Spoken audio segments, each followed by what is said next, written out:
What I'm here to do is to help provide information that, based on all the mistakes that I've made as an active duty enlisted guy in trying to do a business, an active duty officer trying to start a business, and a retired officer who started a business. He's been a part of helping others start businesses from all different levels, whether it's a single employee entity or to a large, a medium clinic like my own, like the one I have, or a large business, like a friend of mine who started a 150 employee business in California. So whatever that is, whatever your interest is, this will be applicable, right, what I have to say. I don't know if you guys know John, who knows John personally, or if you don't know John. John's had a few businesses in the past. He's had a bread business. He's had a firewood business.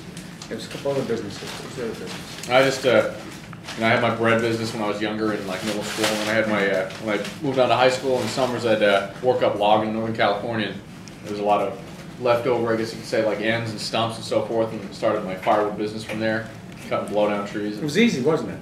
It's easy to start a business. It's easy to start it, maintaining it. Especially something like firewood, where you have like 6 months of the year no one wants firewood. Did you have a business plan before you started? A written business plan with projections and with taxes, with everything that goes in a business plan? Or you just kind of started on your own, say, I'm going to start a business and I'm going to apply a service and I'm going to charge a fee? Well, it wasn't as formal as that, but we had, it was written on the back of a newspaper, just our goals and so forth, and how we're going to accomplish this, and our overhead and profit ratio. So okay, I mean, we had a really rough example of that, but it wasn't. The first thing you want to do, the very first thing you want to do, doesn't matter whether you want to start a hospital, doesn't matter whether you want to start a clinic, doesn't matter whether you want to start a firewood business or a bakery or a tea room or whatever. You got to have a business plan. And that business plan can be started on the napkin, and it can be formalized in a little more formal, but you got to start with a business plan. That's the most important thing you got to do. You have to have a vision, and that business plan starts with what?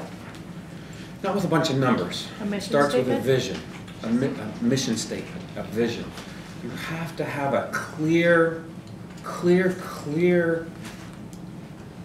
vision, a clear mission statement.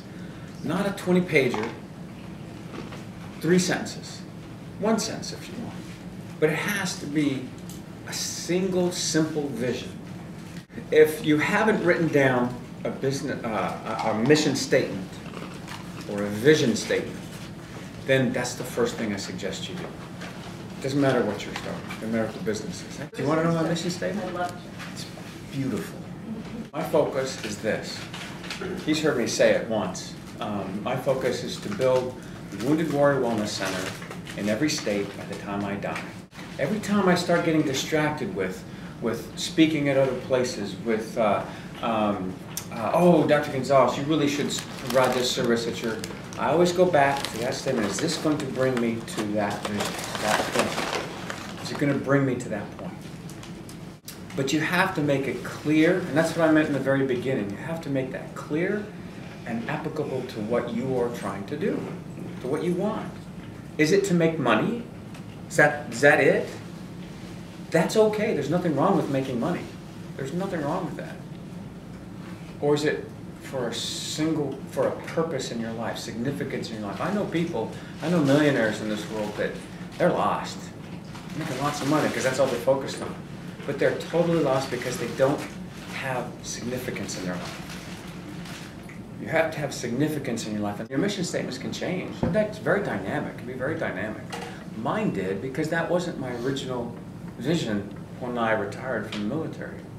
I had a similar vision, but as things came around, it got more focused to what, it helped me get a little more focused. And now, that's it. That's it. So you have to find your vision. It's okay to be lost. It's okay to be lost. There's nothing wrong with being lost. Nothing at all. 24 years in the military, decided to get out. I thought I was being smart. Wrote a vision statement. Okay, write a vision statement. My vision statement was to establish a clinic, a medical wellness clinic that was able to focus on not just fixing the patch, not just patching the wounded, but to help for prevention of further disease processes, whether you're injured or not injured. But in establishing a clinic that looked ahead rather than trying to keep up. Those of you who are injured, you know it's all about keeping up, right? It's all about keeping up with the next thing that's going to go wrong or to take care of. And then once you get to that point, then it's about fixing. Right? Occupational, it's about keeping up. But what it's really supposed to be about is preventing further injury, right? Those of you sitting in the back, prevent further injury. Well, that was my initial mission statement for my clinic. So I built my clinic, and and then I retired from the military. I built the clinic right as I was retiring, and then I retired from the military, and then that's when I started seeing more of you coming to my clinic and realizing that there wasn't a focus on looking 10 years ahead from today, looking 5 years ahead from today. We looked at today, we looked at trying to keep up, and truly looking for a clinic or a service, an actual specialty to basically treat that unique situation that you're in. And that's the whole purpose of the Wounded Warrior Wellness Center. How much training did I have when I retired from the military for business? In fact, I had what I call negative training. I had the idealism that everything was going to happen for me because it happened when I was in the military, right? Sort of, not really, but sort of. Because I didn't have to worry about insurance, didn't have to worry about, when I wanted something, I'd get it done. And if you didn't get it done, you're fired. Get someone else who can get it done for me.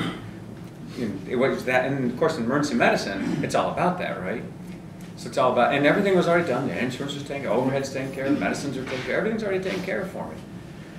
So when I got out, I was a little less naive than that. I knew that I was in that situation. So I looked for sources, for different sources for information. There were different sources. There were all these sources that, remember what I said in the beginning about being bounced all over the place? When you get all this information, that's kind of what happened to me.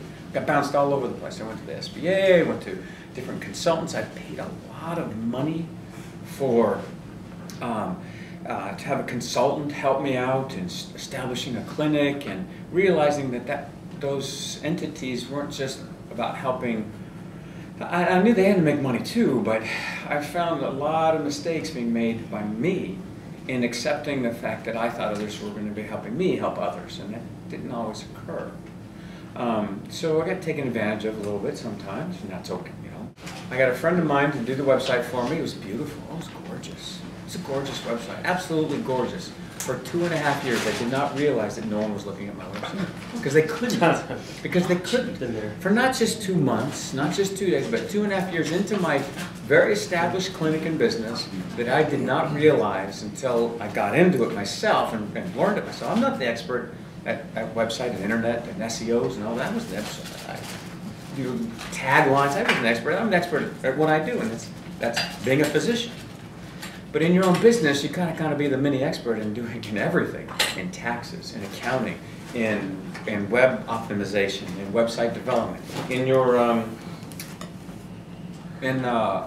marketing, your business cards, those types of things. I don't have a partner. I don't have any silent partners. I didn't have another doctor. I was a single entity business because my intent was to actually go out to hospitals or to work for a group, and I started realizing it wasn't going to direct me to the freedom that I was looking for when I rewrote my vision of starting the Wounded Wellness Center. There was no one else that would really, the other groups and hospitals weren't really supporting that. So the best thing that I ever did in the very beginning was to have an accountant that I trusted, an accountant that understood what it is to start a small business, look at my plan hard, and an attorney. If you're starting your own business, it's worth paying the money to have a small business attorney take a look at your plan, because they'll slap you with reality. Because our vision of making a lot of money, or starting these clinics, or starting expanding your bakery, or you gotta have room for that, and you gotta have a plan for that.